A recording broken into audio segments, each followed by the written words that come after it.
Welcome to Cash Talk, the podcast where we delve into the depths of finance, business, and life itself. I'm your host, John Cachia, a multi-award-winning wealth advisor with a passion for empowering ambitious Australians to confidently achieve financial freedom.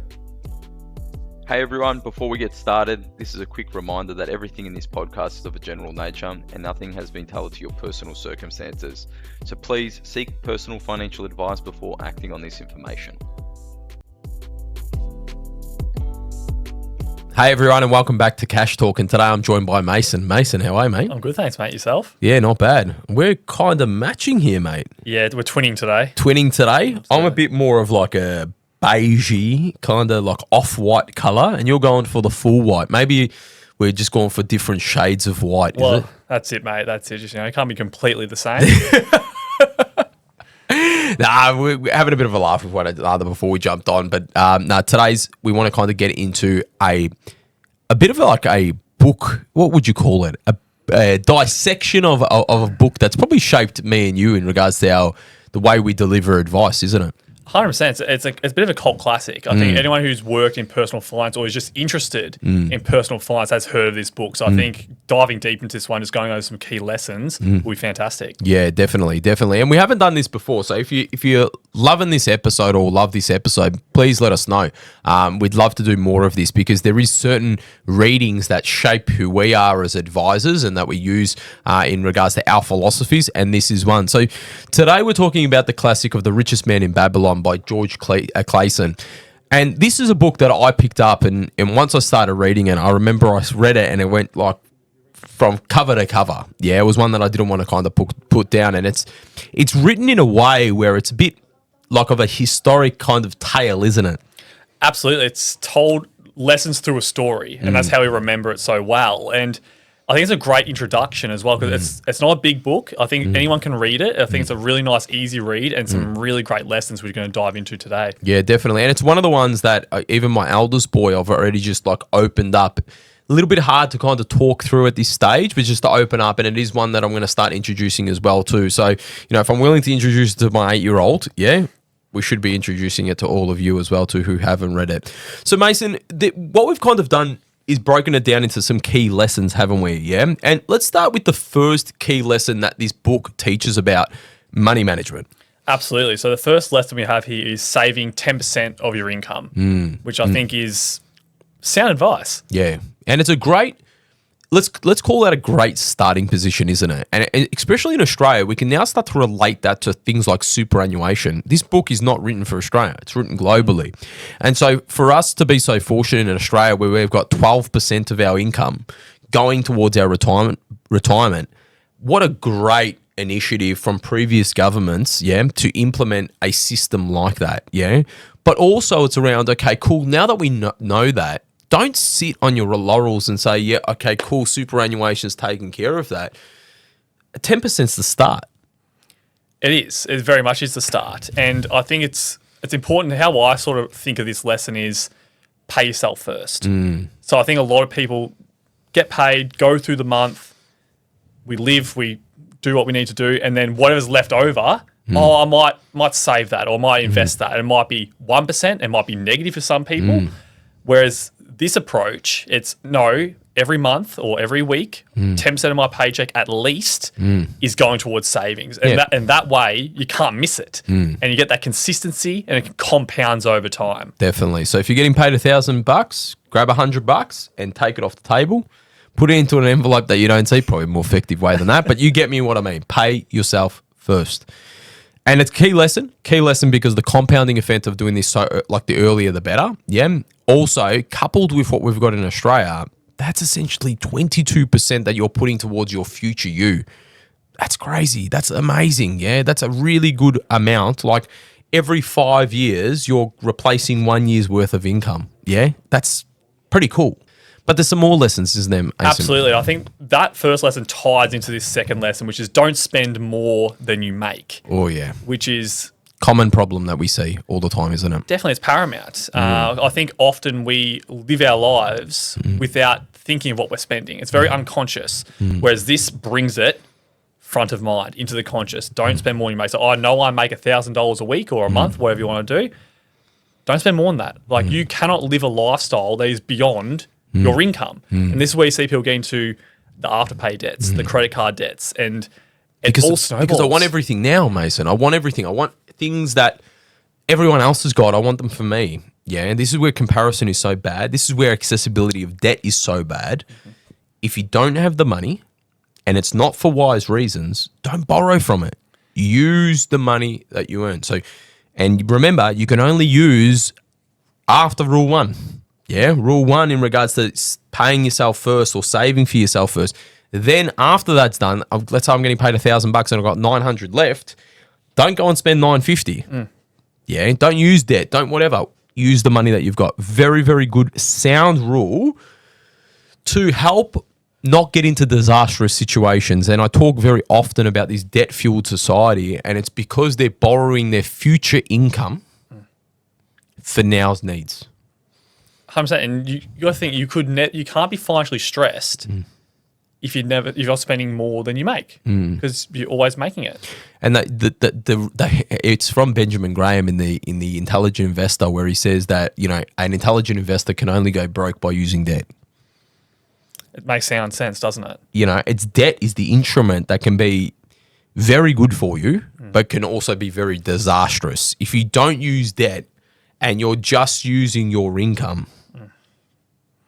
the guardrails are pretty strong there. Yes, absolutely. Yeah. And I think this next lesson, John, ties into the first lesson again around the saving 10%. It's make money work for you. Yeah, definitely. Common thing that I see when people come to see us is that they're working so hard for their money and they're not putting their money to work. And what we mean by that is, first and foremost, we need to know where they're spending their money. Remember rule number 2? And then understand where they're spending their money, because they can't be spending more than they earn. But they've also got to invest for their future, because their future them needs to be accounted for. Once we've done that and we've established that there's a surplus amount, we need to have enough working for them so that they don't work forever. And this is where investing is so important. So if you see like the first one, it's around allocating money for your future you. Second one is around having a cash flow system and the methodology and the mindset to be able to say, I don't need to get involved in this debt-fueled society. I need to only spend but the second bit is I'm not able to do that forever. I can't work forever. So I need to get my money working for me. I need to make sure it's pointing to the right areas. Making sure no donations to the tax office. Making sure there's no unnecessary middlemen. Making sure I'm paying off debt and crushing it. But then also making sure that my money, with certainty and predictability, is going to enable me to not work forever. And I use the word certainty and predictability because it's not about getting my money to work for me by going to the cas on the weekend and rolling the dice or, my mate told me about this stock that I should jump on. You're looking at certainty and predictability. And the certainty and predictability is going to enable me to not work forever and get my money working for me. And we know that long-term, stocks and property are very good at doing this. They're very good at keeping up or exceeding inflation, but also it's around what they give us in regards to the income generation of later on as well too. Absolutely. And you just see that snowball happen. And I've always been told that it's really, really difficult to save your way to prosperity in a bank account. Yeah. We need to be doing more than just putting our money in a bank account. It just doesn't do enough for us these days. Well, look at the top 4, the Forbes top 100. You don't see people that are saving their way to get there. And it's not that, we're not talking to get to that heights. If you do, good luck to you. But, it's usually stocks and property that are going to get you anywhere near that. 100%. And this leads on to the fourth lesson here. And I think this is one that is the most commonly ignored, I think. Safeguarding your wealth. Oh, yeah. Yeah. Yeah. It's something that I think there's 2 probably reasons why people think about this. One is someone's tried to take it away from them, either through physically take it away from them, getting sued, there's been a massive crash, something's happened where they've felt the hit. But as you work hard, build wealth, you then usually want to protect it. And safeguarding is one of the things that we talk about with a lot of our clients who are high achievers, is around not only what we spoke about before around, tax minimization and getting your money working for you, but how do we protect it? I was working with a family this morning with a lawyer in regards to not just safeguarding their money while they're living, but also when they're not with us. And how do we kind of safeguard that through the family to make sure that it doesn't leak out? Because it's the person that wants to contest the will and all of that stuff that needs to happen. So we're talking here around asset protection and making sure that, we've got the legal parameters. And even if we don't have the legal parameters, do we have the maybe the vehicles to safeguard your assets as well too, or a combination of both? Yeah, absolutely. And when I read this, I was also thinking around, well, how do we build our wealth? And if we're earning an income to build our wealth, are we safeguarding our most important asset, which is ourselves? Yeah, correct. So I think that's so crucial when we're building wealth, and not only just thinking, oh, what's the best investment for us, but how am I protecting me in this scenario? And I think that's so commonly ignored in the whole wealth protection and the whole wealth building 100%. And I think, Mason, what I've realised with the most successful people and the great financial advisors out there, it's around making sure that you're minimising the risk for the maximum potential return. You don't look at the return and then manage the risk. Yeah, and even Benjamin Graham says it in another great book. He says it and George Clason in regards to this book. It's really about risk management, managing the risk. Okay, and the risk can form in different ways. Someone suing you, diversification risk, timing risk, but also health risk. Yeah, and we go through the process of identifying what insurances they need from a life insurance perspective, TPD, trauma, income protection, and really what we're doing is we're safeguarding the money-making machine. Yes. And the money-making machine is the person. And it's interesting, like when we frame it in a way where we say, well, the most important thing is your ability to earn an income. You are the money-making machine. And if you had a money-making machine at the bottom of your basement and it was just printing out money, would you insure it? Everyone goes, yeah, I would. Okay, so if you'd insure the money-making machine, aren't you the money-making machine? Oh, I didn't think about it that way. Yes, we're psychologically wired to think it won't happen to us, but the statistics are saying that you will have an event on your life that's going to disrupt your wealth journey. And that's why George Clason in The Richest Man in Babylon is talking about safeguarding. Safeguard from your health, but safeguard from everything else as well too, yeah? Protect your treasures. Correct. I think you just want to put as much safety around you as possible. Like, you can't protect against everything. Some things, unfortunately, you can't. But the things we can control, let's control what we can control. Yes. So I think that's really crucial. Lesson number 5, John, is quite controversial, I think, in today's society.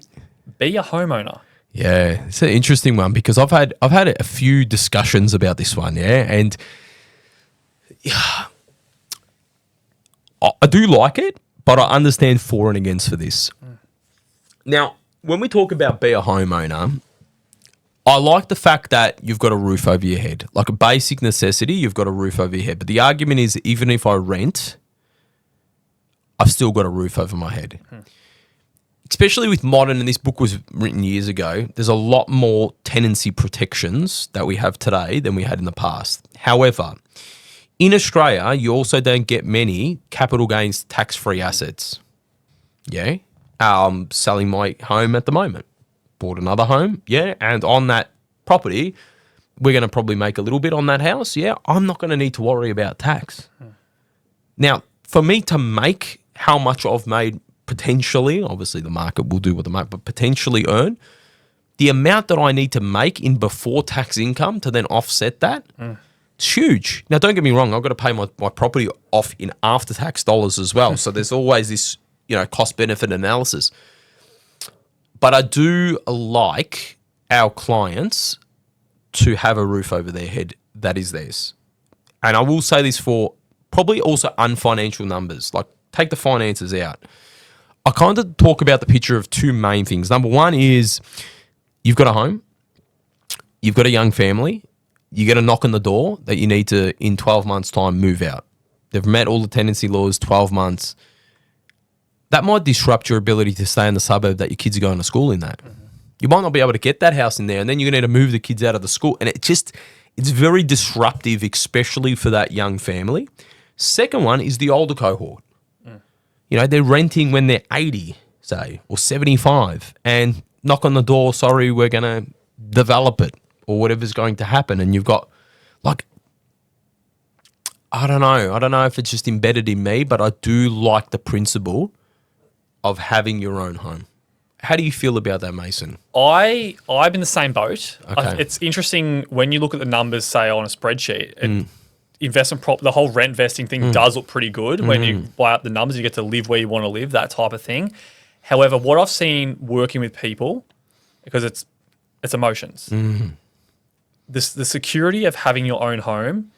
There's a premium for that. Yeah. There's a value in that. And I can't put a dollar value on it, but I've seen it. I can see it in people's faces when they own their own home, particularly for the older cohort, as you mentioned. Yeah. Coming to retirement, knowing you are not going to get kicked out of your home when you're not only earning an income, where there is that uncertainty, having that certainty of that home, knowing that this is our home base, that is worth a lot of money, I think. And I think the other aspect is around the teachings of this book is, yes, there would have been a factor of, because this was written a long time ago, yeah. But what we need to kind of understand is that debt levels in Australia are also like historically higher than they've ever been before. The feeling of having your house paid off, completely debt free, and it's yours, and no one can take that away from you.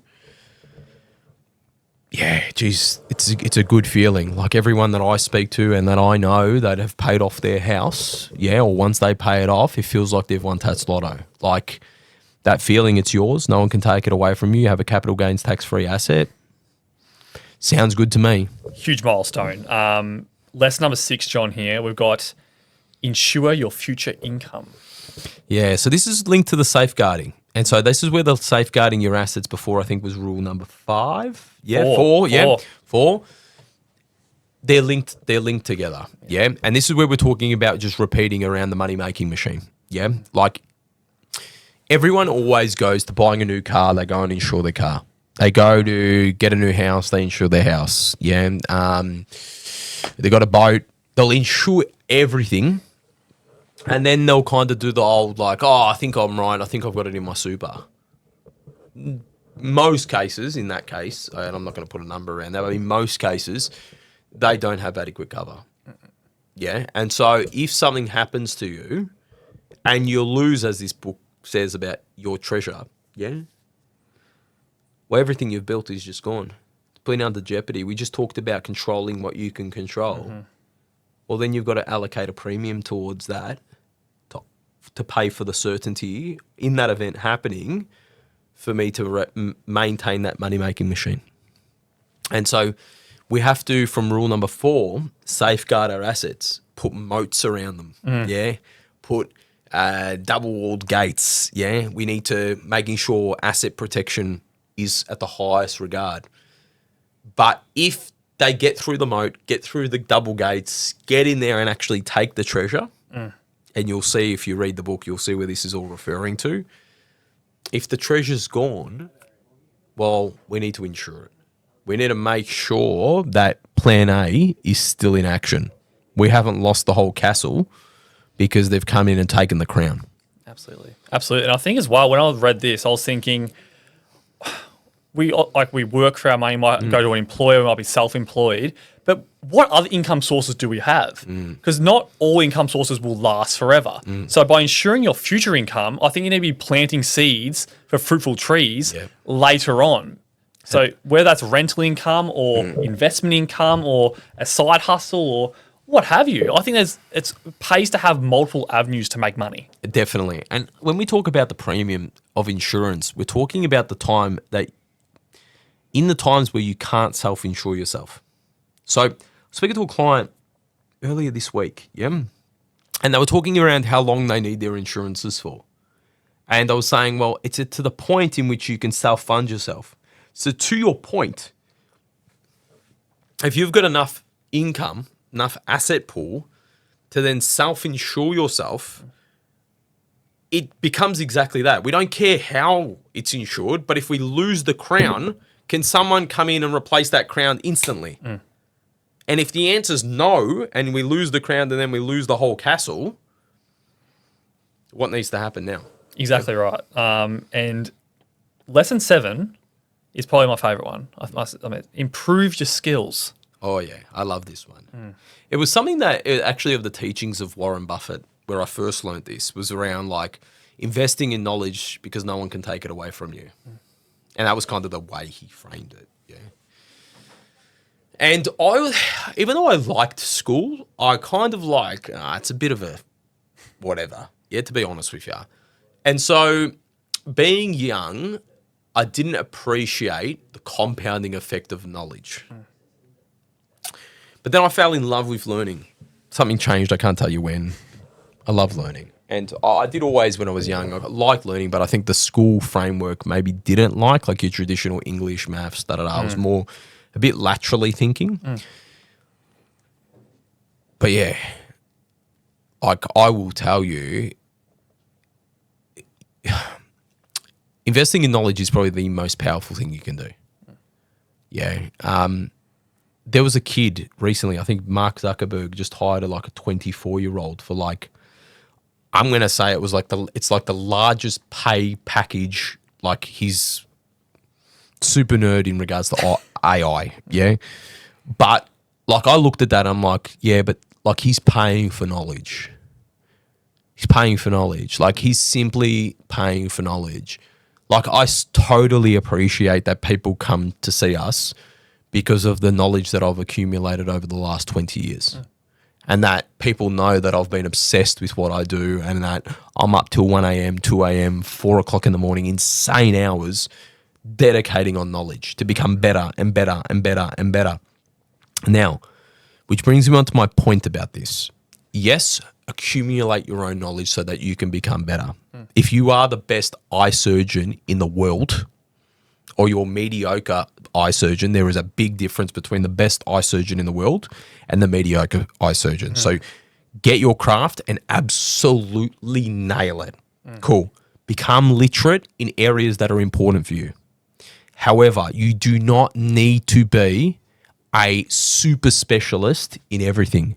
That kid that we were just talking about that's a super brain in AI and all of this is a terrible concreter, for sure. Yeah, if I go give him a trowel, yeah, he's going to make my driveway in lumps. That's okay.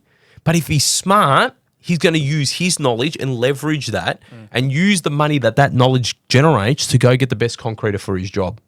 And so the wealthy, I find, they surround themselves with the best. They appreciate that they invest in knowledge, but they actually invest in knowledge to select the best people for them too. Don't work necessarily on your weaknesses, double down on your strengths and outsource your weaknesses. But also be aware that people are there that can fool you.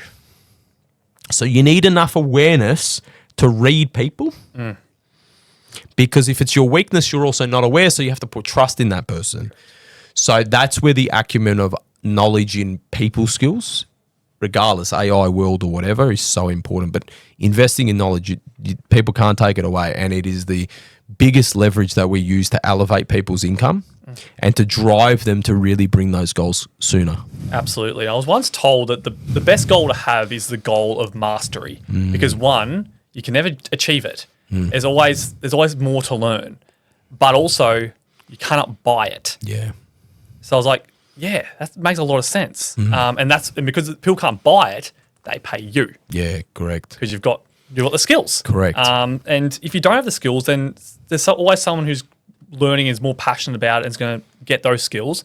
And I'm going to go for that person. And Mason, you can see how all of these rules have interlinked with our journey in regards to our wealth creation framework that we believe so strongly in to build wealth for our clients. Because every single one of those is touched, from investments, the cash flow, from cash flow to debt management, to insurance, the estate planning.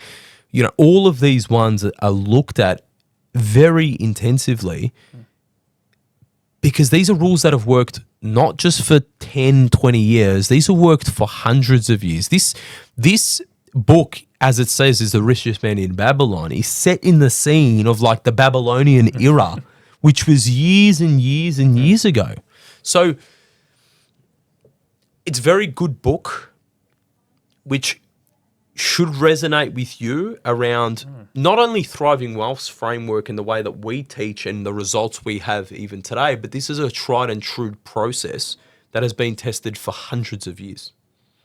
Mason, I know your favourite is number 7, but is there any further extensions that you want to add now in reflection to these 7? Because they're a pretty good 7. They're a pretty good 7.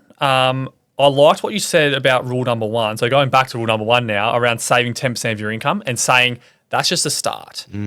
I think we should always be aspiring to increase that. So maybe start 10% and then I'm going to do 11% now. And as income goes up, try not to let your lifestyle eat too much of that. Like maybe increase your savings rate and try to get that as high as possible. Because imagine, while 10% is fantastic and you see it with superannuation compounding over time, imagine saving 20 or 30%. I think that's really powerful lever that you can pull and you can control that because you can control your lifestyle. So I think that's really powerful. But what about you, John? What do you think? Yeah, I think that one is really good. I like that one. I think the one that people don't see is around the safeguarding. Yeah, I think that there's so many people that are so focused with returns and building wealth that, they leave the back gate open. Yeah, and so I can't stress enough around making sure your stuff is structured correctly. You safeguard your stuff. In this book we talk about, protection at that time, but in today's version, there's just so much leakage that happens, so much risk that people take on, and it's unnecessary risk. A common thing we get from people that it's so easy with you guys. Yeah, but these are the people that have understood after years and years and years that all of the stuff that people are chasing, all these shiny objects, they don't want. That all of these FOMO investment strategies haven't been working for years that are tried and tested. What they want is certainty. They want to know that I've got dinner at 7:30, I leave now, and I rock up when I'm 7:30. What I mean is they want to be retired by, say, 65 or 60 or whatever. Just get me there. Get me there with certainty. Along the way, we need to stop off at Macca's. We need to have this. This is all their milestones along the way. They want a soft serve, whatever. Yeah, we'll do all of that. But tell me what I need to do now and sit with next to me in the driver's seat, sit me in the passenger seat and make sure that everything's good. And when we talk about safeguarding, well, hey, check the tyres before we go. Check the tyres. How's the fuel going? Yeah, and we, as you know, with all of those things, if it's a long journey, it's probably good to check the tyres halfway through the journey. If you're driving from, say, Victoria through to WA, you probably want to check the tyres a couple of times. And that's what life's about, the longer the journey. And then,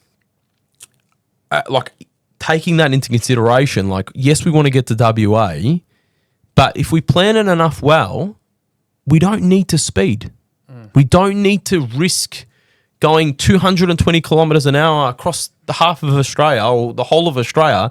We're going to probably hit a kangaroo. We might die. There might be this on the, and once we work with them on that and essentially go through these 7 things in our own version, the journey's really relaxing. You know what I mean? I've been able to kind of look out the window and see the sights and enjoy it and live it all in. And then, I understand why we don't need to speed. And actually, to be honest with you, if a hiccup comes along the way, we've prepared ample time for us to step out, change the tyre. We're all good and we know we're going to get there. And the most important thing is that we've done all of those milestones along the way and we're going to rock up safely at the destination. And so I really like this book because it really validates from something that's been tried and tested for a long, long time, but they're bloody good rules. I think if you followed all these rules, you'd be going pretty well when it comes to your finance and just life in general. I think it'd be a lot less stressed, and I think we've inspired some people to read the book. Yeah, that's it. Well, we aren't getting any dollars from plugging this book, but hopefully you enjoyed this episode, and I really did because it's really a core one for us, and hopefully you're enjoying and loving these episodes. So make sure you like and subscribe to all major channels where this is at, major YouTube and Spotify and Apple Music and Google Play, but also share this with your friends and family. Mason, thanks for jumping on, and thanks everyone. Thank you.